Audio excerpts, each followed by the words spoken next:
Are you feeling stuck with PowerPoint presentations that seem like they have a mind of their own? I've been there too, way too many times. But what if I told you that there was a simple and powerful tool that could make your PowerPoint presentations go from huh to in no time? The pyramid principle is the answer. I have been a management consultant for over 5 years now, and this is what all the big firms use to make their presentations go from confusing to captivating in minutes.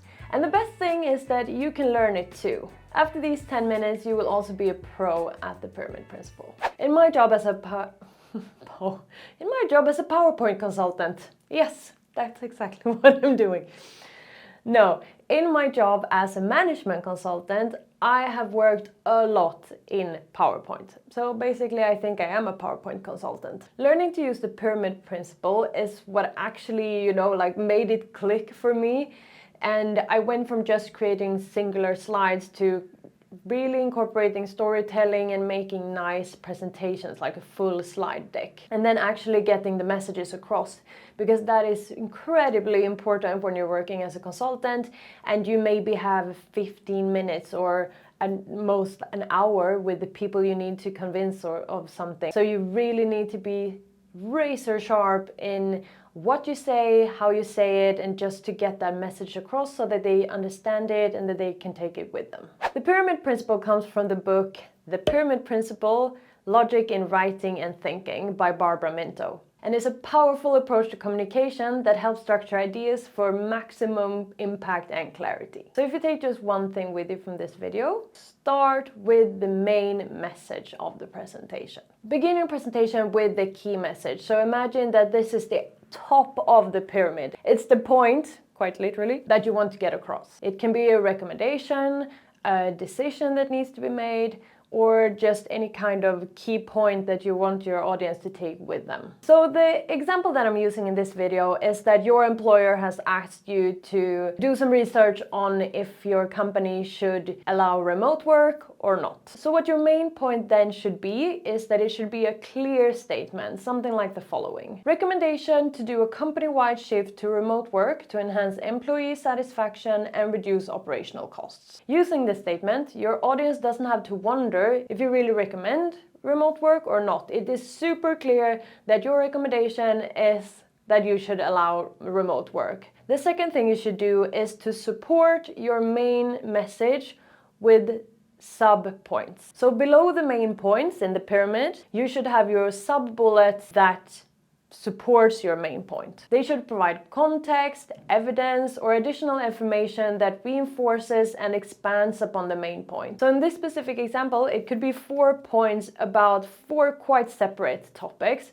So the first one could be about an employee survey that was done, the second one about the market analysis, the third one about a cost reduction analysis, and the last one about technology investments that need to be made to enable for this change. The third step is then the bottom layer of the pyramid, which is then backup data and supporting insights that then moves up into the supporting arguments. So under this first example of a sub-point, you could have points about the response rate, the desire for remote work, some key reasons to why the employees want to do this, then feedback on the productivity. The pyramid principle is inverted compared to traditional writing and storytelling. So instead of having a story that builds up and builds up, business communication is a bit different. So in business, and what the pyramid principle then states is that you should start with your main point so that everyone knows what the outcome should be. Because this allows your audience to understand what is coming, so they don't have to sit a whole presentation wondering and thinking okay, but what will the point be? And in their head make up arguments for and against because they don't know what the end goal is. So any type of decision maker should enter the meeting already aware about the proposed outcome. Also, you should, to the largest extent possible, range these in order of importance. So first you bring up the most important argument or supporting data, then the second most, and then the third most, etc., etc. This also means that some topics will then be down prioritized and not in the presentation, or might also be in some kind of appendices. And then we have the McKinsey principle, which is a real consultancy term, but it stands for, I can't even say it, mutually exclusive, collectively exhaustive principle. So this is something that Barbara Minto talks a lot about as well.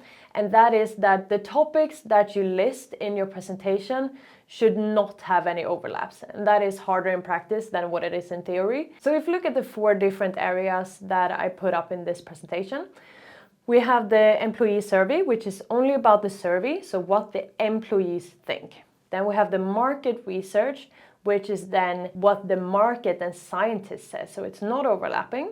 Then we have the cost reduction, which is about the positive side of financing. And then we have the technology cost, which is then about the negative side of financing. So ideas and information should be organized in a way that avoids overlap and ensures comprehensive coverage. This way, it's easy to know in what section what topic will be covered. Okay, Emelie, nice talk and all, but how do we actually use it? Let's jump to the computer so that I can show you in an actual PowerPoint presentation. So the principle is quite simple. You have one message per slide, and all slides are based off of the main message in order of importance.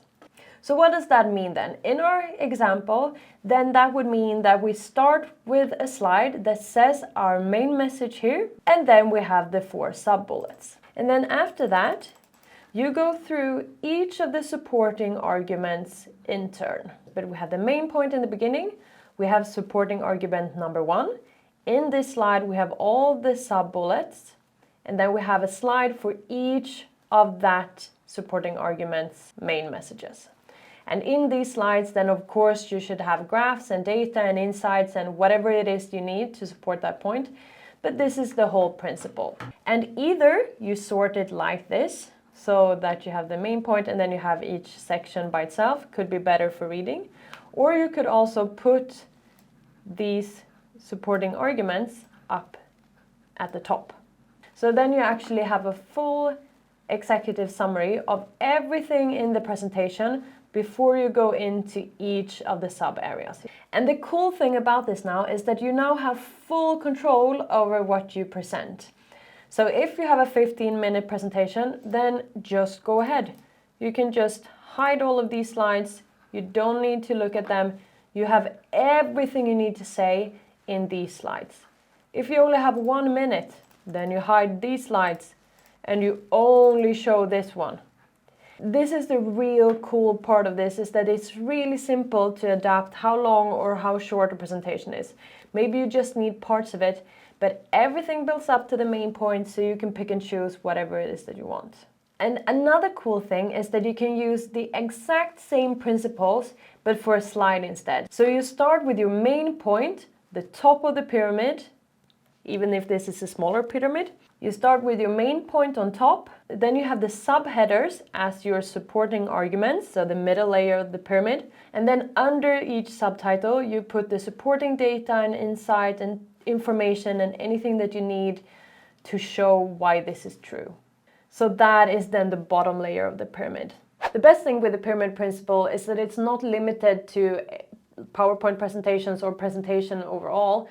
You can use it in writing, emails, in face-to-face communication. It can be used for any type of communication where you really need to get a point across. Make sure to share this video with all your friends and colleagues who also need a little bit of help to become PowerPoint wizards. Thank you so much for watching, and I will see you in my next video.